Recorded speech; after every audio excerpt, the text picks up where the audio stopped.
Hello et bienvenue! On se retrouve dans la troisième partie de mon volet sur quelle stratégie j'ai utilisée pour avoir mes premières clientes. Si tu n'as pas vu les deux premières vidéos dans lesquelles je te partage ma stratégie de création de contenu pour attirer des clients et ma stratégie de prospection, je te laisse aller les voir et on se retrouve juste après ici. Je te rappelle ici que je te partage vraiment mon expérience avec la vente autour du business en ligne. Et si tu aimes cette série de 3 volets concernant la vente, comment j'ai fait mes premières clientes, pense à t'abonner à la chaîne, ça aidera d'autres personnes à la découvrir et à me mettre un petit pouce pour me signifier que tu as aimé la vidéo. Ok, ici on arrive à la troisième stratégie, vraiment celle que j'ai utilisée au tout début quand je me suis lancée il y a maintenant plus de 2 ans, celle qui m'a amené mes 4 toutes premières clientes. Et cette stratégie-là, c'est tout simplement le réseau. C'était à la fois des personnes que j'avais connues dans le passé et des personnes par qui j'avais été recommandée. À l'époque, je bossais dans un incubateur de start-up, donc j'étais entourée d'entrepreneurs et puis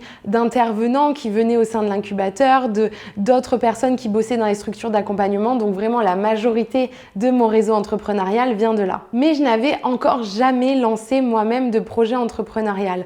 Donc quand j'ai réussi à avoir mes premières clientes, quand j'ai lancé mon premier business qui était une formation en ligne qui s'appelait Impulsion Formation, qui mêlait vraiment du module vidéo, des templates et des lives questions-réponses pour que je puisse répondre en live aux clientes. C'était vraiment le premier business que je lançais. Et même si j'avais de l'expertise, étant donné que je bossais dans un incubateur et que j'accompagnais des entrepreneurs, qui a joué aussi, c'était vraiment qu'on me recommande et que je sois recommandée par les personnes de mon réseau. Parce que ça permet d'amener de la confiance, ça permet d'amener de la preuve sociale. Et quand tu n'as jamais monté de business avant, c'est vraiment quelque chose qui marche très très bien. Parce que les gens, ils ont besoin d'être rassurés, les gens, ils ont besoin d'avoir confiance avant de passer à l'acte d'achat et avant de venir acheter ton produit, ton service. Au-delà de ta personnalité qui effectivement joue beaucoup pour te différencier des autres personnes dans ton domaine, ce qui va jouer, c'est la confiance que tu vas inspirer. Les gens ont besoin de savoir si avec toi, ils vont réussir à avoir le résultat que tu leur promets. Ils ont besoin d'être sûrs qu'ils vont atteindre ce résultat,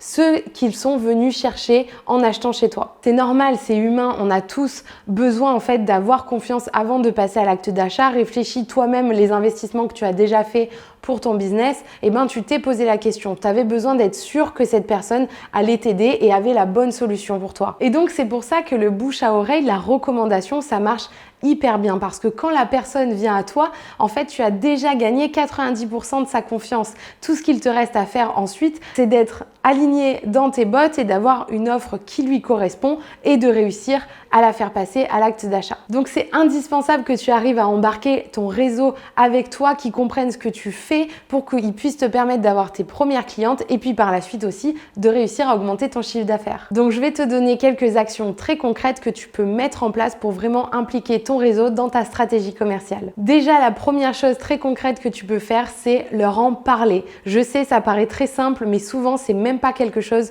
qu'on fait. Je l'ai vu tellement de fois chez les entrepreneurs que je suis obligée de te le dire dans cette vidéo. Il faut que tu leur expliques ce que tu fais. Si tu penses qu'un titre sur ta bio Instagram, sur ton LinkedIn, ça suffit, pas du tout, parce qu'en plus, ils vont pas se sentir concernés. Donc, il faut vraiment que tu prennes le temps d'aller leur parler, d'aller expliquer quel est ton métier aujourd'hui, qu'est-ce que tu fais, qu'est-ce que tu offres, quelles sont les ressources que tu offres à tes prospects, quel est ton produit, quel est ton service, comment ça marche. Vraiment leur expliquer concrètement ce que tu fais, comment ça se passe et qui tu veux aider. Il faut vraiment leur mâcher le travail. Les gens ne sont pas là pour faire tes VRP, ils ne sont pas là pour te mettre en avant, ils ont déjà leurs propres problématiques. Donc il faut vraiment que tu leur mâches le travail et que tu leur expliques comment ils peuvent t'aider. Si tu les laisses dans le flou, ils ne sauront pas comment t'aider. Donc pour ça, tu peux proposer des cafés, des visios, des rendez-vous. Tu peux envoyer des messages privés sur les réseaux sociaux, sur LinkedIn, par mail et vraiment te présenter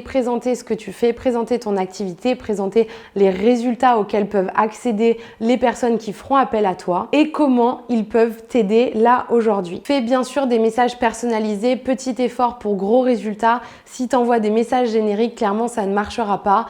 Pense à toi quand tu reçois des messages génériques, ça te donne pas du tout envie d'y répondre. En général, on s'en fiche. Du coup, c'est pas du tout ce que tu dois faire. Tu dois vraiment vraiment prendre le temps peut-être de leur redemander des nouvelles si ça fait longtemps que tu leur as pas parlé et vraiment prendre le temps de faire des messages personnalisés pour qu'ils aient envie de s'engager auprès de toi et de t'aider. Mets en avant ton expertise pour les personnes qui te connaissent le moins ou qui te connaissent que dans un contexte perso, parce que quand ils vont aller te recommander, ils vont faire jouer leur réputation à eux. Donc explique en quelques mots comment t'en es arrivé là, comment tu t'es formé et qu'est-ce qui fait que tu es légitime aujourd'hui pour aider les personnes que tu as envie d'aider. Pour aller encore plus loin, pour leur mâcher encore plus le travail et être sûr qu'ils vont t'aider et qu'ils vont passer à l'action, tu peux directement leur faire une liste d'actions toutes prêtes qu'ils peuvent faire pour t'aider. Tu peux aussi leur écrire directement les messages qu'ils peuvent partager par mail sur leurs réseaux sociaux. Tu peux leur demander d'aller liker le post LinkedIn que tu as publié récemment pour donner plus de puissance à ce post et qu'il soit boosté par l'algorithme. Tu peux aussi leur demander de te mettre en contact avec des personnes de leur réseau que tu as identifiées comme intéressantes pour ton business et comme ça, c'est vraiment très précis et ça leur permettra de passer à l'action facilement pour t'aider. N'hésite pas évidemment à aller à des événements pour te faire connaître. Tu peux aller dans des événements organisés par des coworking pour rencontrer d'autres professionnels, d'autres entrepreneurs.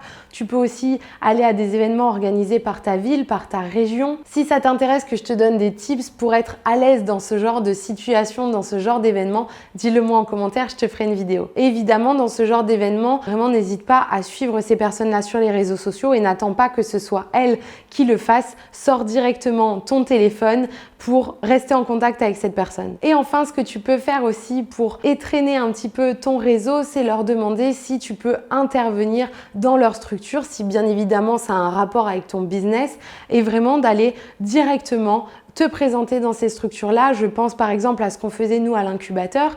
Donc on accompagnait des startups et il y avait des intervenants, des personnes expertes de leur domaine, par exemple en copywriting, en growth marketing, en vente aussi, qui venaient nous solliciter pour pouvoir intervenir auprès des entrepreneurs et par la suite, évidemment, ça pouvait leur rapporter des clients puisque ces entrepreneurs pouvaient leur demander de faire appel à leurs services. Comme avec la prospection, n'aie pas peur de te mettre en avant, n'aie pas peur de parler de ton produit, ton service, bien évidemment sans saouler les gens, mais vraiment en fait, va comprendre ce qui pourrait intéresser la personne à qui tu es en train de parler en relation avec ton produit, ton service. Essaye de comprendre comment les gens vont pouvoir t'aider et quels intérêts ils auraient à t'aider. Je te parle pas ici d'un intérêt monétaire où je te dis pas qu'il va falloir trouver un intérêt pour que tes amis partagent ta dernière publication ou parlent d'eux à leur mère ou à leur tante. Non, je te dis pas ça. Je te dis que dans d'autres cercles, dans ton réseau, il y a peut-être des personnes qui effectivement voudraient t'aider, mais il faut que tu leur fasses aussi comprendre